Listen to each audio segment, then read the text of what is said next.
એનું ચા નક્કી છે ના ના એવું નથી, નક્કી નથી. પણ તમે ત્યાંથી આવશો લાંબા થાવ તો અહીંયા દિવસ રોકાઈ જતું ને અહીંયા થોડું સારું રે વાંધો વાંધો ને. બોલો ખુશી.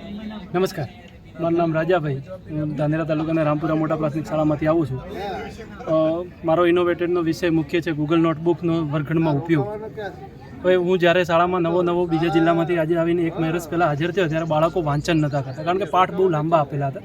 એટલે મને એવું લાગ્યું કે બાળકો કેમ નથી વાંચતા. મેં ઘણું બધું એનાલિસિસ કર્યું પણ કશું મને મળ્યું નહીં. એટલે મેં એક નવો પ્રયોગથી કર્યો, નવો અજમાયો. નોટબુક એલએમનો ઉપયોગ કર્યો અને સોર્સને બિલકુલ ટૂંકો કર્યો. સર્વપ્રથમ નોટબુક એલએમમાં મેં મારા સોર્સ અપલોડ કર્યા. એના દ્વારા પ્રોસેસ કરી એના 9 ભાગમાં મને TLM અલગ અલગ પ્રકારના બનાવીને આપી દીધા છે. સર્વપ્રથમ audio overview, video overview, mind map, spots, flash cards, quiz, infographics, slide અને ડેટાબેઝ. હવે આ દરેકનો ઉપયોગ શું છે એની માહિતી મેં અહીંયા તૈયાર કરીને રાખેલી છે કે ભાઈ શિક્ષણમાં ઇન્ફોગ્રાફિકનો ઉપયોગ શું છે. તો કે ઇન્ફોગ્રાફિકનો ઉપયોગ છે કે એક જ પાનામાં સંપૂર્ણ સારાંશ આવી જાય. આ તમે બધો જુઓ છો, આ બધું ઇન્ફોગ્રાફિક્સથી તૈયાર કરીને રાખેલું છે અને તેના દ્વારા જટિલ વસ્તુને સરળ બનાવી શકાય છે. સાથે સાથે છે રિપોર્ટનું મુખ્ય કામ છે કે રિપોર્ટ એક કામ આપણો ગમે તેટલો મોટો સોર્સ હોય છે તો એ સોર્સને વાંચવા લાયક નાનો માપનો સોર્સમાં બનાવી આપે છે. એ શિક્ષકો માટે અને વિદ્યાર્થી માટે બંને માટે ઉપયોગી છે. માસ્ટર માટેની નોટ્સ તૈયાર કરી આપે છે, બાળકો માટે પરીક્ષા લખી અને ઝડપી તૈયારી કરવા માટે તૈયાર કરી આપે છે.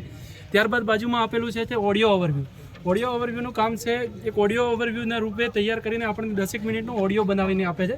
તેમાં જેન્ટ્સ અને લેડીઝ બે વોઇસની અંદર આપણને એની માહિતી આપતું હોય છે.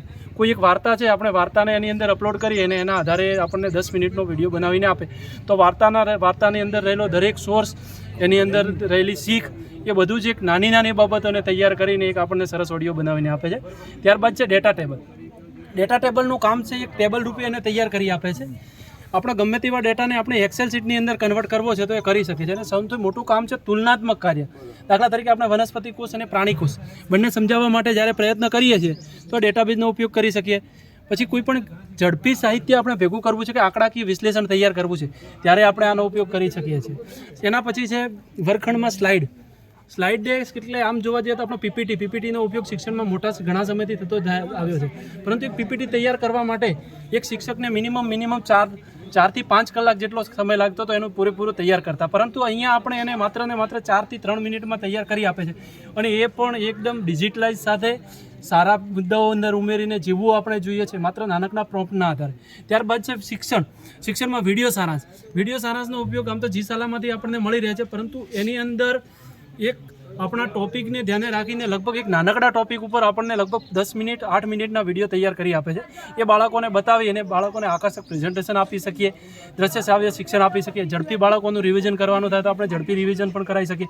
ત્યારબાદ છે માઇન્ડ મેપનો ઉપયોગ છે આપણે એક અંદરથી જઈને અંદરની ડિટેલ્સ ખોલીને બાળકને બતાવી છે. દાખલા તરીકે કુદરતી સંસાધનોની વાત કરીએ તો કુદરતી આપત્તિની આપણે વાત કરીએ છીએ તો કુદરતી આપત્તિ એની અંદર 2 પ્રકાર, કુદરતી આપત્તિમાં 2 પ્રકાર કે પછી કૃત્રિમ આપત્તિમાં 2 પ્રકાર આગાહી કરી શકાય કે નથી. એ એક ટોપિક્સને આપણે આગળ મૂકીને સમજાવી શકીએ છીએ. ત્યારબાદ છે ફ્લેશ કાર્ડ. હવે ફ્લેશ કાર્ડનો ઉપયોગ આપણે જૂના સમયથી કરતા આવ્યા છીએ અને કાર્ડ્સ આપણે તૈયાર કરીએ છીએ. કાર્ડ્સની બંને બાજુ લખવાનું હોય છે, એક બાજુ લખાણ હોય છે અને બીજી બાજુ એનો જવાબ હોય છે. દાખલા તરીકે આપણે કોઈ એક સૂત્ર તૈયાર કરીએ છીએ તો સૂત્રનું અડધું સૂત્ર સામે આપેલું છે, બાળક બોલવા માટે પ્રયત્ન કરે છે, બાળક નથી આપતું, એક માત્ર આપણે નાનકડું ટચ કરીએ છીએ તો એનો જવાબ પાછળના ભાગે ફરી જાય છે. અને માત્ર 20 સેકન્ડના સમયમાં આપણને AI દ્વારા 50થી પણ વધારે ફ્લેશ કાર્ડ એક મુદ્દાના આધારે તૈયાર કરીને આપી દે છે. ત્યારબાદ છે નોટબુક એલએમમાં ક્વિઝ એ આમ જોવા જઈએ તો મૂલ્યાંકનનો એક ભાગ છે. મૂલ્યાંકન વગર ભણતર શક્ય નથી. આપણે ઘણીવાર મૂલ્યાંકનના પ્રશ્નો બનાવવા જતાં પણ તકલીફ પડે છે, ફટાફટ તૈયાર કરવામાં ઘણી બધી તકલીફ પડે છે.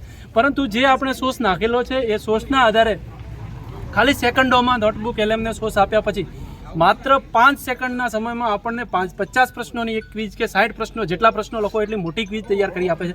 અને એમાં પણ ક્વિઝના જવાબો આપતા સમયે દાખલા તરીકે કોઈ વિદ્યાર્થી ખોટો જવાબ આપે છે, આપણે એના ઉપર ક્લિક કરીએ છીએ તો એનો ખોટો જવાબમાં રેડ બતાવશે અને નીચે એનો સાચો જવાબ છે ત્યાં બતાવશે અને એનો પ્રશ્નના જવાબ સાથે કે ભાઈ આ તમે આપ્યો છે, આમાં આવું નથી આવતું, આની જગ્યાએ આનો ઉપયોગ થઈ શકે છે. દાખલા તરીકે આપણે પૂછ્યું કે ભાઈ કુદરતી આપત્તિ